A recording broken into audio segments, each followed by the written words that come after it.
He said you go easy or he be poke the eyeball out. Kite, the actioner adapted from the classic anime story, is the first South African film to hit our screens when it opened last week.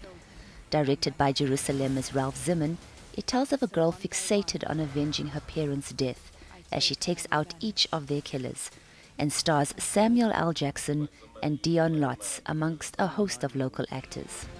The box office success of Afrikaans language features is expected to continue this year, and the first of these will be Mooi Rivier, to be released next week coinciding with Valentine's Day.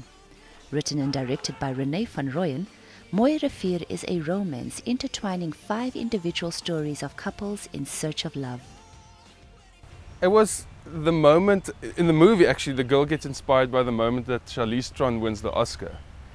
And that, I think for South Africa as well, we felt like, you know, we could compete with the rest of the world. Although she's in America, but for some way we felt proud to be South African.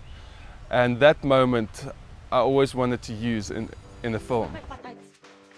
The other half of the Van Rooyen Film Factory, Corné van Rooyen, is expected to release a coming-of-age romantic comedy later in the year. The film, Hollywood in May Haze, tells of a high school girl who, after witnessing Charlize Theron's memorable Oscar win, is inspired to transform her upcoming matric dance into her very own Hollywood red carpet moment. Another title to come out this February is Hear Me Move, and all indications are that it'll rock audiences as it does the dance floor.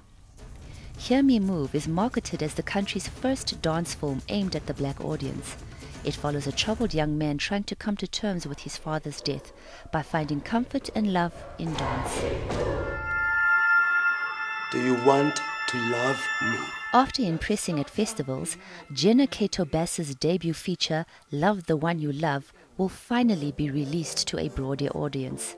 Shot with almost no script, no budget, and a cast that volunteered, Love the One You Love centers on a Cape Town sex line operator, a dog handler, and a computer technician who suspect that their love lives are subject to a bizarre conspiracy. Actress and model Terry Peto is moving behind the camera, producing her first film. A coming-of-age story, Ayanda and the Mechanic, is set in Yeoville, Johannesburg, and follows Ayanda, an Afropolitan young woman navigating the first steps of adulthood after inheriting her father's workshop. As a first-time producer, I have, obviously, I'm putting everything I have and everything I know in this project, and I'm very excited. I'm looking forward to sharing this story with the entire continent and hopefully the world.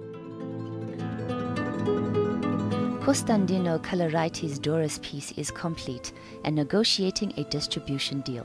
The film takes you into Johannesburg's underworld as Dora, a heel-brow prostitute, shields a gifted young boy from the violent clutches of criminals. In the process, she discovers aspects of her own lost humanity. After a few years in the pipeline, the adaptation of Zakes Mda's tale of magic realism, The Whale Caller, begins shooting next month. Directed and produced by Zolo Maseko, is an unusual story, a love triangle between a man, a woman, and whales. Unlike people, whales always return. The Whale Caller is due to open in cinemas in the second half of this year.